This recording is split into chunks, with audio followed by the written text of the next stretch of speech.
Bom, então eu estava falando um pouquinho, né, das motivações de escolher o projeto Queré, né?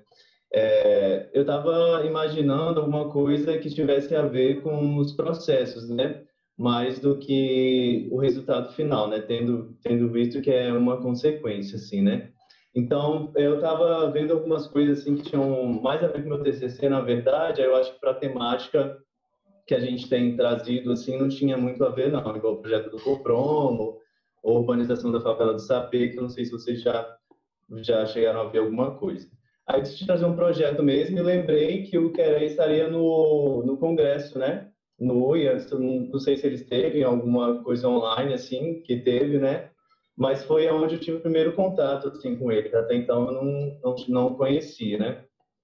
Aí resolvi falar um pouquinho dele e logo quando estava montando a apresentação aí apareceu a notícia. Eu acho que vai ser interessante que a gente consegue debater assim de um ponto de vista bem igual, assim, acho que de todo mundo, né? Pelas notícias e tudo mais. Então, eu acho que é isso. Eu acho que, resumindo, assim, para a gente debater a questão do processo, né? Não só criativo, mas o processo construtivo também, né? E como isso influencia na qualidade de vida das pessoas, que é o objetivo principal, assim, quando a gente fala de arquitetura. Então, a gente percebe, de modo geral, né, nas obras do Queret, a gente percebe muito como, depois que você conhece um pouco da trajetória dele, você consegue perceber características muito peculiares assim do próprio arquiteto mesmo e da sua história e tudo mais. Deixa uma frase aí para a gente ficar de abertura. Então, eu escolhi falar da Escola Serviços Franceses aí que virão, que é um projeto localizado em Burkina Faso, Ouagadougou, que é o país, né, de origem do arquiteto e é a segunda cidade mais populosa do país, né? Também está inserido nesse contexto e também de uma forma mais específica, né, num povoado ali da região. Então, a obra é do ano de 2016 e, como eu tinha dito, para a gente ver um pouco desses processos, né, que estão intrínsecos na arquitetura. E a gente vem com uma frase dele: um dos principais objetivos do projeto é inspirar os alunos, professores e a comunidade local. A arquitetura não deve ser apenas uma construção na paisagem. Ela também possui um papel didático sobre como podemos nos apropriar dos materiais locais de forma criativa e, através do trabalho coletivo, transformá-los em algo significativo e duradouro. Então, a questão do regionalismo, a questão de materiais foram pautas que já estiveram aqui, né? Então, também ser bastante interessante nesse sentido. E a questão da participação das pessoas também no projeto, né? A participação da população, que é algo que acredito que dentro do curso a gente vê mais quando relacionado ao urbanismo, né? E quando a gente fala de arquitetura, a gente meio que restringe ela ao olhar do arquiteto. E as outras coisas vão meio que ficando em segundo plano, né? Ou nem sempre são levadas em consideração. Então, a gente tem um projeto, né? É um projeto simples, até mesmo por conta do contexto, por conta dos limitantes, né? Então, são 9 blocos onde funcionam salas de aula, um espaço administrativo e também é previsto uma clínica odontológica para atender a comunidade e os alunos, né? Então, ele, no conceito, né, e do partido também, já começa com a inserção da característica importante da comunidade, que é essa ligação com as aldeias, né, com o povoado. Então, a ação já vem trazendo essa ligação com a comunidade, então, vem fazendo nesse esquema mais radical, com um espaço comum aqui, onde acontece bastante eventos, assim, acho que tem até alguma imagem que mostra, e é um espaço também que não tá, não dá ainda, porque está tudo muito no início, né? Pelo menos até as fotos, né? Da questão paisagística. Então, a gente percebe muito essa questão funcionalista, pelo menos tratando desse projeto em específico, né? Onde você precisa, basicamente, levar em consideração as condicionantes, né? E mesmo que leve por um viés muito funcionalista, a gente vê uma plasticidade muito grande, assim, né? A própria conformação dos blocos, né, das salas de aula e tudo mais, com que ele faz. A questão de você, quando você faz uma estrutura radial, né, se você deixa ela muito circular, aquilo acaba também provocando alguns espaços que não seriam muito bem aproveitados. Então, ele permanece com essa configuração de bloco, né, só que vai rotacionando os blocos, que isso acaba meio que contribuindo mais para a funcionalidade, o aproveitamento melhor desses espaços, né? E também, aqui a gente já vê que nos croquis já foram pensados meio que no mobiliário também, a gente vai ver que ele é parte integrante, assim, da arquitetura, né? Não é uma coisa que poderia até vir depois, mas já foi pensado previamente também. E a gente, pelos croquis, a gente percebe também de cara a preocupação com as questões climáticas, né? Tratar de uma região muito quente, que chega a 45 graus assim com muita tranquilidade. E um ponto assim, eu acho que principal e muito relevante, pelo menos quando se fala das obras na África, né, e do seu país de origem principalmente, é a questão dos materiais utilizados, né? A questão da arquitetura vernacular que a gente tanto fala e que a gente utiliza tão pouco, né? E é muito visível isso na obra dele. Então, e isso também vem com a ajuda do povo, né? Ele até conta que que ele foi estudar fora, né? E quando ele morava aí até os 7 anos de idade, que ele morava no país, não sei se é nessa cidade em específico, acho que é em outro, se eu não me engano, ele fala que as mulheres da aldeia que ele morava, né, davam dinheiro para ele estudar. Depois ele foi estudar na Alemanha e tudo mais, e ele perguntou à mãe dele, por que essas mulheres me amam tanto? A mãe dele falou que eles estavam contribuindo com a educação dele, né, que acho que era a única pessoa assim que estava estudando ali daquele povoado, e que elas esperavam meio que um retorno. E isso acabou ficando meio para a história dele mesmo e também muito presente nos projetos. Então, aí pelos materiais, a gente percebe o regionalismo, mas também a gente percebe materiais muito contemporâneos, utilizados de uma forma muito particular também, né? A questão do concreto e aí o aço também. As paredes aqui, no caso, é utilizado de uma rocha, de um arenito, na verdade, que é extraído, e os próprios moradores, eles moldam esse tijolo, né? E com o tempo vai ganhando mais rigidez. Então, é o material que onde tem maior presença assim da população. E ele fala também que ele fala também a utilização da argila, né? Que as pessoas meio que no início ficavam conformadas, ele vir de fora e trabalhar com material que ele já trabalhava. E foi um processo de convencer as pessoas também que era possível. A gente vê que é argila mesmo, mas um acabamento um pouco mais grosseiro, né? Mas aqui com essa imagem aqui ao lado, ela traz como que é esse processo que os próprios moradores fazem também quando o piso de argila, né? Então aí você tem o processo de polimento, no qual os moradores eles mesmos vão compactando a argila, né? Ou com algum material, ou com mesmo pisando, e depois vai passando pedra para ir polindo e vai chegando no resultado final, né? Que ele fala que fica igual uma bundinha de neném. E o material também é um importante aliado, nesse caso, para a questão do quintal, que ele também aí vem tratar principalmente na utilização da cobertura, né, do telhado, do aço e tudo mais. O aço que ele utiliza no telhado aqui é o aço que a gente utiliza em concreto mesmo, mas que por ser o aço que é mais possível de se encontrar, né, na região, ele precisa meio que reinventar a forma de usar isso e coloca isso como uma estrutura aparente mesmo do telhado. Então, nas imagens a gente percebe aqui, né, que tem bastante aço por não ter uma resistência assim tão grande igual os perfis que a gente encontra facilmente industrializados aqui, né? Então, testelado nessas camadas da telha, da estrutura, aí tem essa outra camada aqui ondulada, que é de gesso, ou o aço também, que acaba funcionando aqui como aberturas superiores também, né? Então é meio deslocado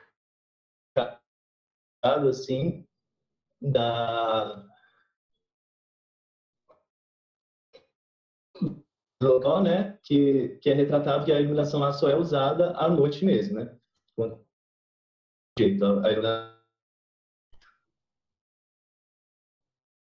aí precisava de um máximo de economia, porque também tinha a questão do mobiliário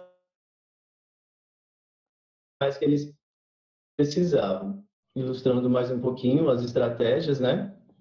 Aqui ao lado a gente tem também utilizada para, né, doar. Então, tem nas aberturas aqui embaixo, tem uns compartimentos, assim, pode colocar a água, né? Então, o vento passa dessas torres aqui, que também proporcionam essas estratégias climáticas. Coisas que a gente sempre vê na faculdade, né? Mas que, na verdade, no dia a dia é muito difícil de você ver essas estratégias assim sendo aplicadas. E é uma construção que faz parte, né? Da comunidade e tudo mais. Tinha uma outra imagem que eu tinha colocado, mas eu acho que não atualizou. Aqui é só também ilustrando a questão da cobertura, e aqui a abertura para a torre também. Então, pelas imagens, a gente pode perceber que não tem iluminação, não tem iluminação artificial, né, nas salas e tudo mais, e o ambiente é iluminado, assim, né? Então, funcionou bem. Quanto ao conforto, também tem a utilização da madeira, por aqui no caso, né? Que foi utilizado não só para conforto, mas para proteção. Pelas imagens, a gente percebe que é um local que tem muito a questão da poeira, né? E pode chegar também tempestades de areia, então, meio que esses brises, assim, né? Contribuindo também não somente para, no caso, para a orientação solar, mas também para diminuir essa entrada de poeira nas salas e tudo mais.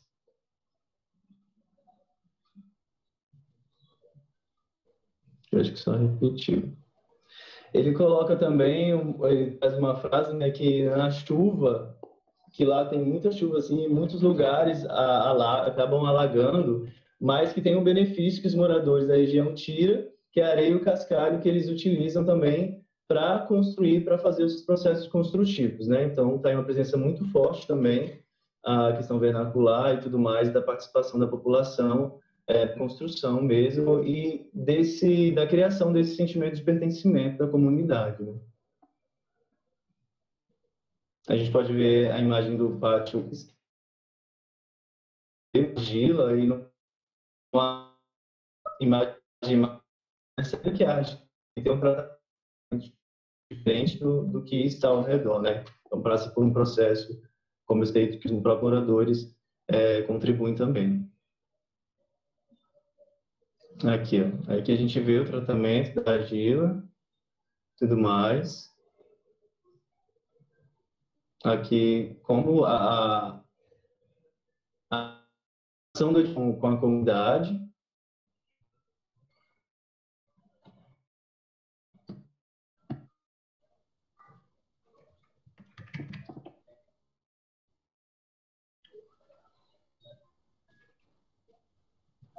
Eu acho que é isso, galera. A gente pode comentar agora. Se tiver alguma dúvida, alguma coisa que eu esqueci, com certeza eu esqueci de alguma coisa.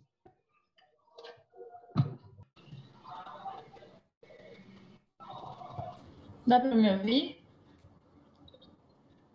Não, Assim, eu ia só concordar com o que você falou, que eu acho que ele usa a arquitetura, e não só a arquitetura, mas todo o processo, igual o Rafa falou, né, da importância do processo, todo o processo que ele constrói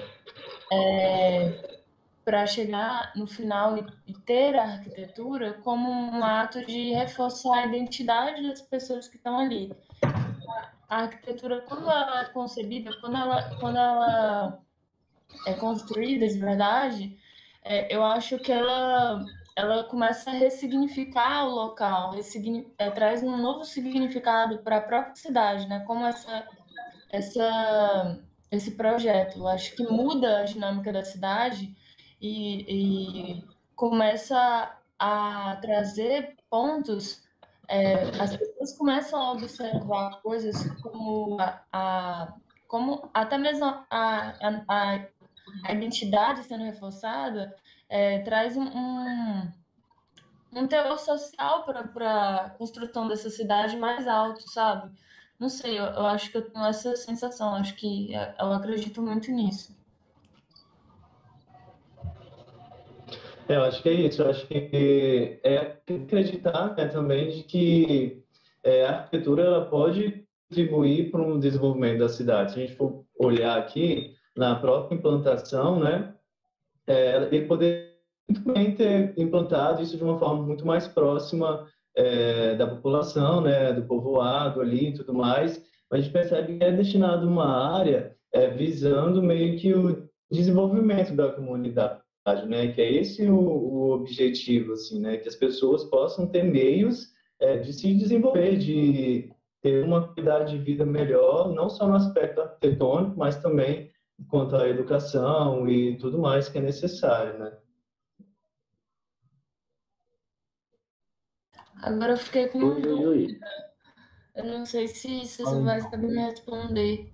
Oi, alô. Pode falar. Alô, pode Ah, falar? Eu fiquei com a dúvida sobre.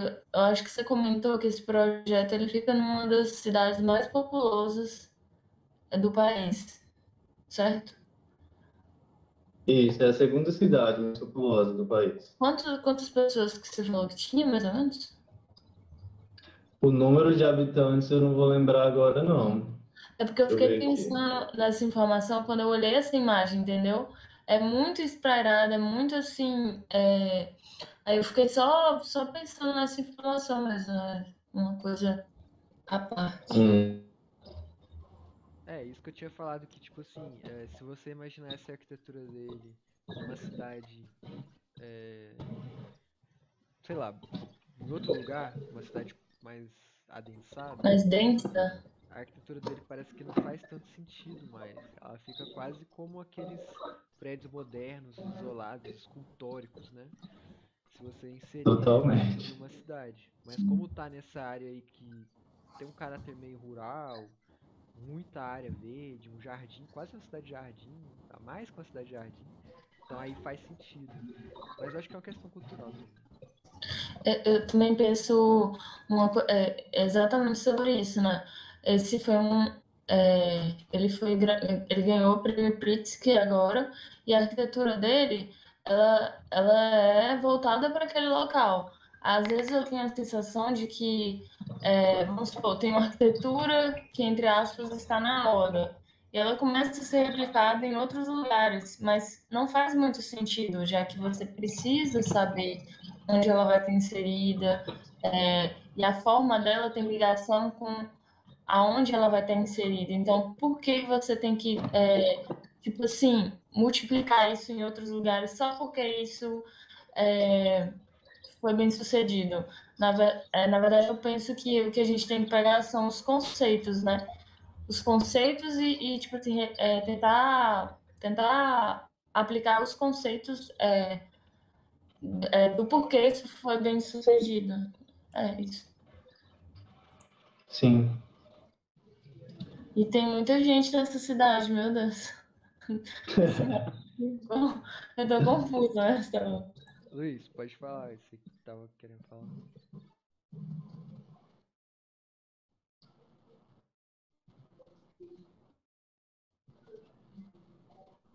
Então, velho, pô, eu conheci ele, sei lá, acho que foi no coletivo FNE, assim, eles falaram, tem um monte de arquiteto negro que a gente não estuda na faculdade, não sei o quê. Aí eu fui ficar sabendo, assim, dele, né, tipo assim, o projeto dele, velho, ele tava na faculdade, fazendo faculdade na Alemanha, e falou, vou fazer uma parada lá na minha comunidade, né. E isso é muito foda, tipo, várias paradas que eu pensei, assim, tipo, viajando sozinho, ele já fez, né? E é um cara que sai de um lugar muito árido, né? Muito difícil, mas conseguiu implementar essas tecnologias, né, sociais, assim, diria. Por todo esse envolvimento, né, da comunidade, dos mutirões, todas essas técnicas que ele traz. E tem até uma técnica de bioconstrução, assim, que eu tava até vendo no curso do Pindorama, que é a cascagem, né? Que é essa laje que ele faz em forma curva. Aí são várias peças pré-moldadas, assim, que vai encaixando para fazer a laje. Acho que num corte aí que você botou, tinha uma elevaçãozinha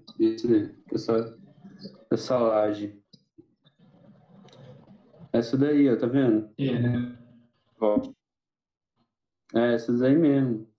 E são peças, pô, que são mais leves, né? Então fica mais fácil de ir encaixando, você vai fazendo pouco a pouco ali e vai fazendo acontecer, né? E essa arquitetura dele, eu acho que vai ser algo que a gente vai ter que estudar, assim, de forma mais intensa por conta da própria questão climática, né? Ele está fazendo essas construções em lugares tão áridos que vão ser as mesmas cidades que a gente vai estar convivendo com esse clima.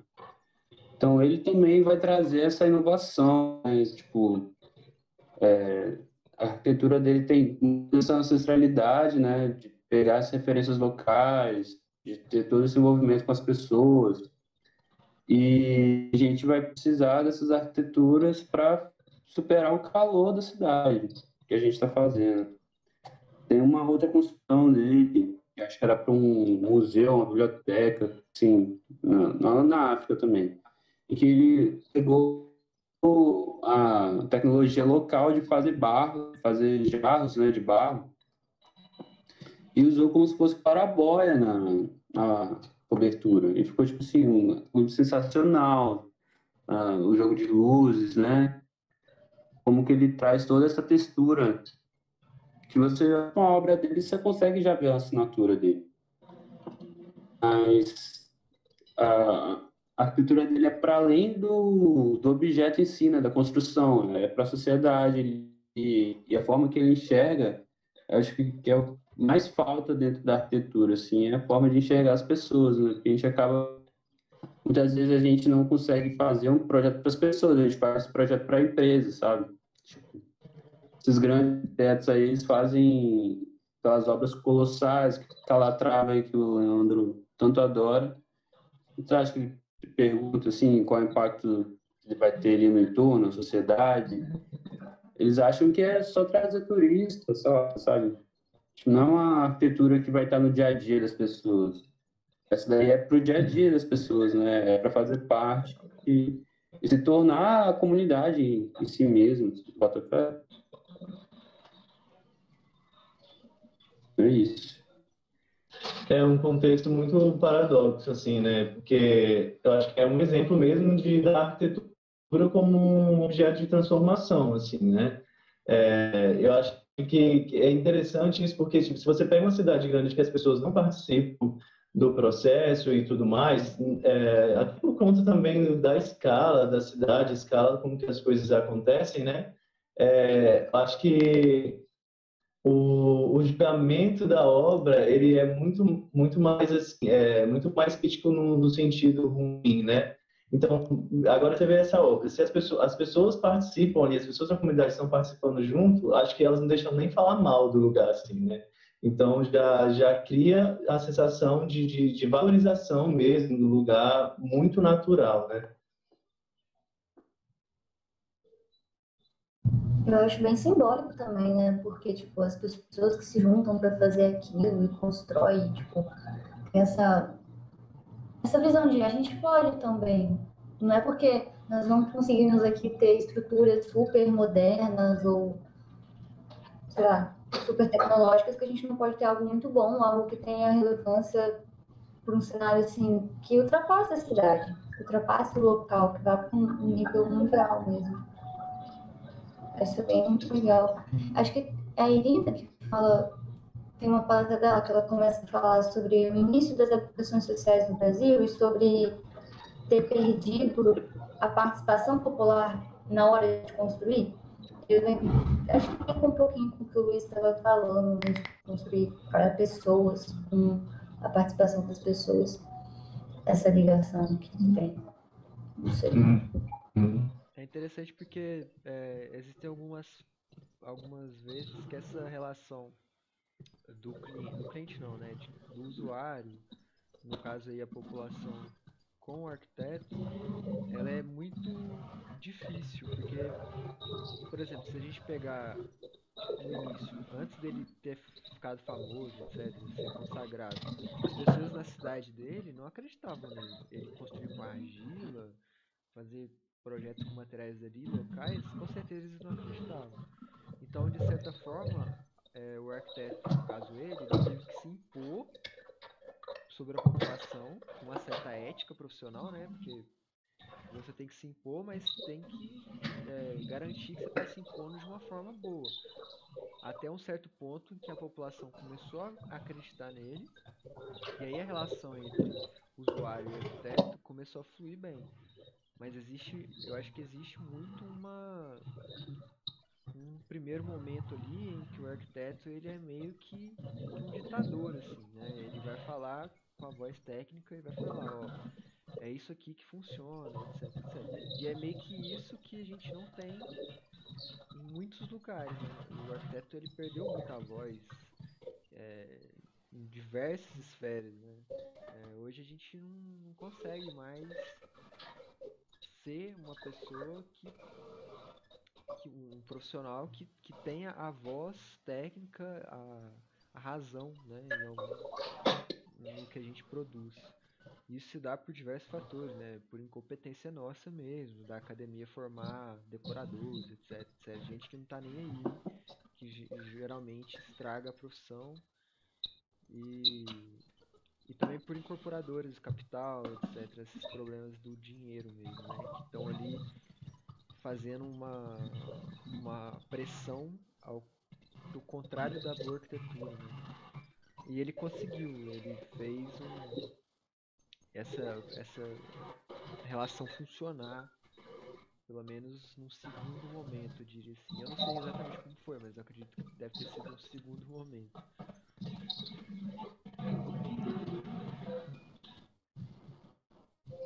Eu acho que fica uma reflexão também, assim, de como é difícil a gente quebrar os paradigmas, assim, né? E nem sempre isso está relacionado a trazer algo novo, porque tudo que é utilizado nessa obra, por exemplo, essa obra acho que é só um exemplo, assim, do que ele faz ali na região, no país dele, né? Se a gente pegar algumas obras dele fora, a gente vê que é um pouco diferente, já que é uma característica interessante também, que confirma mais esse regionalismo, né, e tudo mais. Mas fica uma reflexão de que a gente está fazendo, né? Tipo, a gente precisa usar ar-condicionado, falando de uma obra em uma escala relativamente pequena, igual essa, assim, né? E aí ele não faz uso de nada, assim, e consegue trazer qualidade e conforto para as pessoas, né? E às vezes acho que a gente também, enquanto arquiteto, a gente é muito rendido também às coisas, né? Como é difícil você quebrar o que está sendo de certa forma. Sim, e tipo, pegando um gancho no que você está falando, é muito legal como às vezes a limitação faz você criar, por exemplo, é um projeto bem simples, mas ele é muito rico nas coisas como ele trabalha, que ele consegue pensar detalhadamente. Se ele pudesse colocar, às vezes, talvez não ele, mas, enfim, pudesse colocar um ar-condicionado, e aí o projeto perde esses detalhes que tornam ele tão interessante.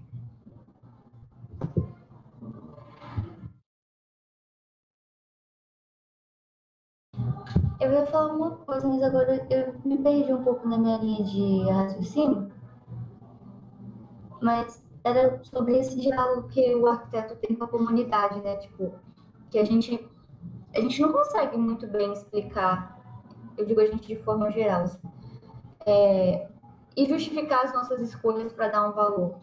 Eu lembrei do Redondinho do Rui Otávio, eu estava até conversando com os meninos aqui em casa essa semana sobre ele, sobre como que o Rui teve que pegar um mal-entendido e transformar aquilo numa relação com a comunidade. E o projeto do Rui também é um projeto simples, mas esses detalhes que vão gerando, agregando valor ao projeto. Nesse caso aqui tem toda essa questão da regionalidade, da bioarquitetura, de usar estratégias de passivas, né, para conforto térmico. Do Rui, eu acho que essa conexão com a comunidade, que também tem nesse projeto. Não sei, fiquei pensando nisso. O que vocês acham sobre esse diálogo que a gente não tem com a comunidade? Vocês acham que isso é um limitante para a gente conseguir fazer coisas que sejam interessantes também? Eu acho que para obras. É porque essa obra aí, ela é muito. Ela tá entre arquitetura e urbanismo, na minha concepção. Eu acho que é uma obra, assim, que ele quase que atuou de uma maneira urbanística. Porque, ô, Rafa, volta numa foto de cima pra gente ver. Porque a arquitetura é dele, a gente já chegou num consenso que é inegável, que tem uma qualidade incrível, assim. Agora, essa relação com a comunidade mostra um aspecto quase urbano da arquitetura dele, né? Se você pegar essa foto de cima e ver as casinhas lá, é porque eu não conheço muito essa. Acho que a Ana também ficou meio confusa com isso, mas parece que é uma região rural, não é meio uma cidade. Mas eu estou querendo dizer essa relação entre a implantação dessa arquitetura e a mudança urbanística que teve nessa cidade, se isso for uma cidade, né? Eu acho isso muito interessante. Então, eu acho que nesse ponto, o contato com a comunidade, ele é quase que indispensável. Ele não é quase, ele é indispensável, né? E, e falando agora dessa relação mesmo, é o que eu pensei, sim, de ser uma relação complexa em vários quesitos, porque lá no local onde onde ele propôs essa implantação aí, essa cidadezinha, eu acho que lá é um pouco menos complexo do que você trabalhar uma revitalização urbana em São Paulo, por exemplo, em que a gente tem, que, sei lá, centenas de culturas de pensamentos diferentes. Ali, onde isso foi implantado, eles precisavam de uma coisa simples, eles precisavam de um lugar para educação. É igual, coincidentemente, parou no slide do programa ali, ó. Sala de aula, espaço administrativo e dentista. É uma coisa simples, era uma necessidade tão vernacular, uma coisa tão simples que eu acho que foi bem mais tranquilo essa relação com a comunidade. Por mais que eu acho que trabalhar com argila, etc., deve ter sido um pouco difícil no começo. Mas eu vejo que essa relação do arquiteto, do propositor, com o local da proposta, ela é bem conturbada e ela pode ir de difícil a impossível simplesmente por uma variação cultural, questões de querer o dinheiro, entendeu? Tipo, eu esqueci a palavra, mas vocês não, falando isso, a prefeitura e os empresários, vocês, prefeitura, não vão arrumar essa praça aqui, vocês vão arrumar a praça que está ali perto do meu empreendimento imobiliário. E não vão fazer pista de skate nessa praça, porque atrai pessoas que eu não quero aqui perto, entendeu? Então aí são vários quesitos que deixam conturbada essa relação. Isso falando de urbanismo, né? Porque dentro de arquitetura eu acho que a gente já chegou num ponto que a arquitetura virou subjetividade, né? Não importa muito a cidade, importa o que eu quero no meu lote e foda-se o restante.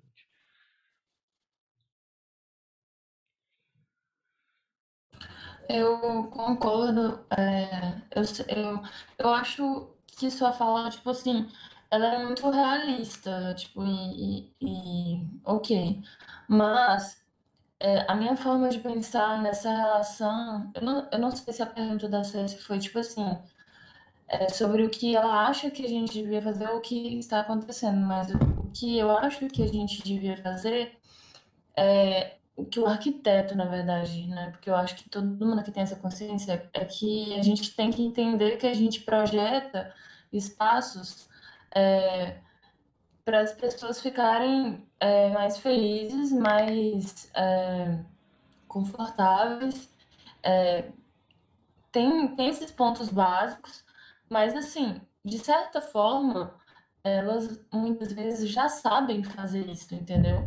Então, a gente tem que conversar com elas, entender o que elas gostam, entender como elas já habitam o espaço, né? E adaptar a nossa arquitetura, trazendo, claro, estratégias de conforto, estratégias que vão melhorar aquele espaço, mas adequadas ao que elas já querem, né? Às vezes eu acho que a gente tem a sensação de que a gente sabe tudo, né? A gente sabe, porque a gente pensa em conforto térmico, a gente sabe de tudo. Porque a gente pensa em conforto ergonômico, a gente sabe até os passos que a pessoa vai fazer quando ela vai entrar na cozinha, deixar a sacola dela no balcão, quando na verdade a gente só precisa conversar, entender a dinâmica e projetar a partir disso. Não sei se deu para entender muito bem, mas acho que essa relação ela tem que envolver mais as pessoas.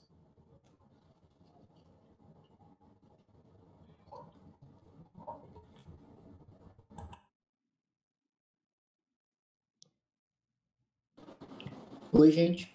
Vocês me ouvem? Ouvimos, chegou o mestrando. Sim. Cara, é muito legal também a gente perceber como que, por exemplo, o cara, o Queré, ele conseguiu, não é que ele conseguiu, mas assim, ele fez uma arquitetura que estava alinhada com os recursos que ele tinha, né? Porque, por exemplo, é muito fácil você fazer um prédio espelhado e tacar ar-condicionado, né?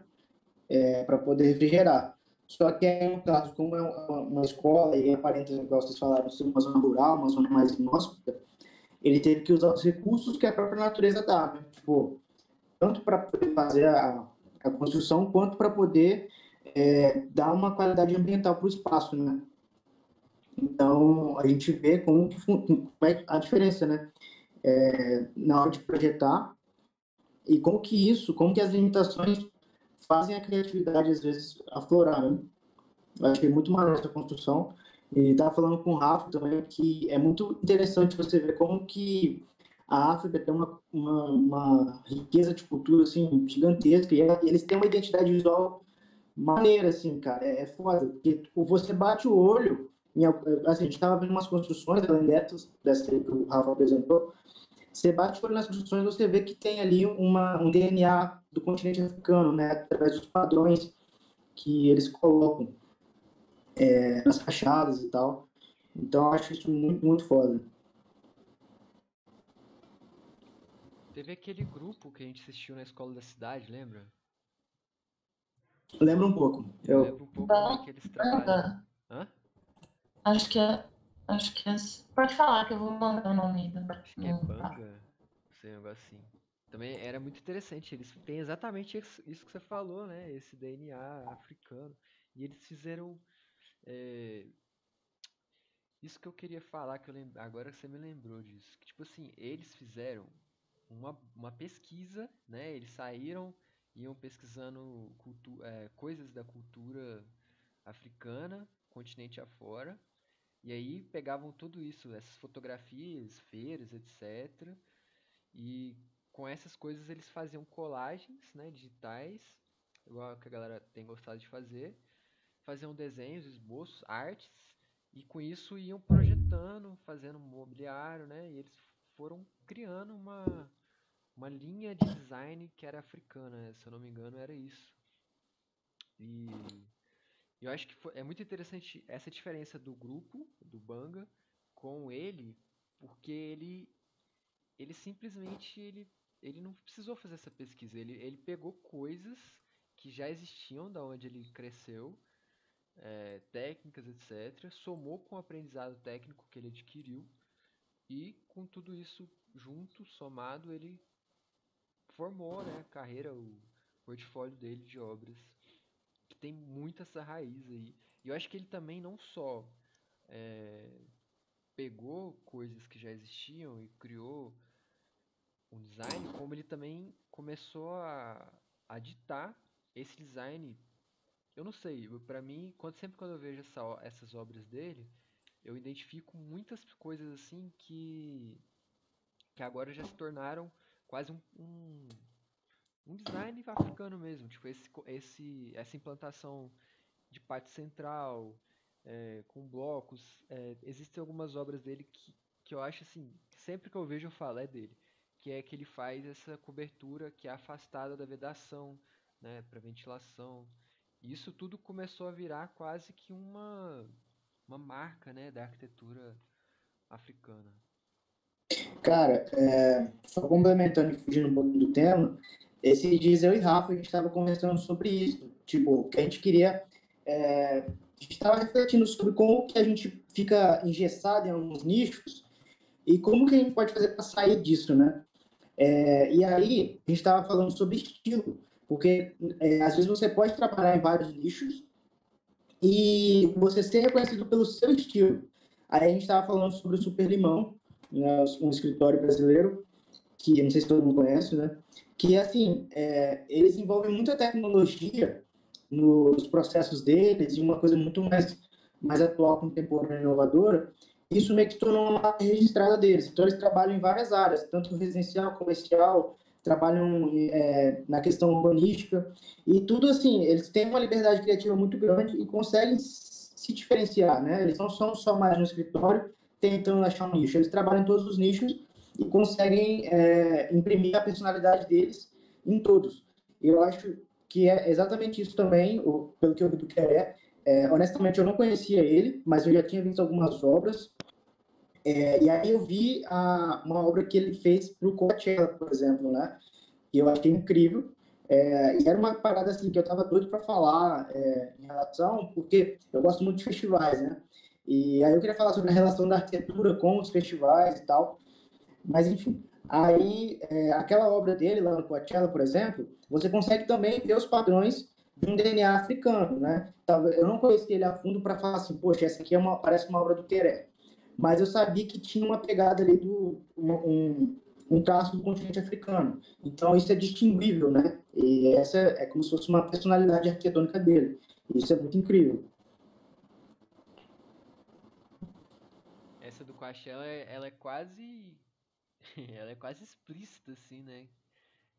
Por mais que eu não sei mimeticamente o que ele queria fazer ali, parece uns tambores, né, se eu não me engano, mas você bate o olho assim, as cores e as formas, elas lembram muito o continente, né? E isso é um bom sinal de que eles estão recuperando essa identidade não só para eles mesmo, como para o resto do mundo. Exatamente.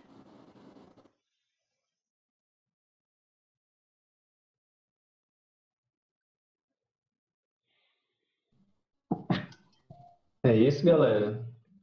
Mais alguém? Acho que é isso. Pô, então, ô Rafa, eu achei muito boa a apresentação. Ficou bonito o símbolozinho do Arc7 ali. A estética ficou massa e ficou muito boa a apresentação. Acho que você trouxe mais que o projeto, né? Acho que é por causa dessa coincidência dele ter ganho o prêmio Uhum. na hora da reunião. Enfim, pode escolher o próximo. Eu vou ver se eu arrumo ele Quem aqui. é que falta ainda? Foi eu, a Ana foi também? Que a gente resetou, né, projetos. Foi eu, a Cecília. Falta eu, o Luiz e o André. Foi eu e a Cecília só. Ah. Vai, Luiz. Top. Luiz, próximo. Semana que vem você. Tá joia. Gente, Fechou. Aí eu vou ver se eu arrumo aqui. no YouTube, porque eu acho que eu perdi a senha, velho. Vocês acreditam nisso? Não.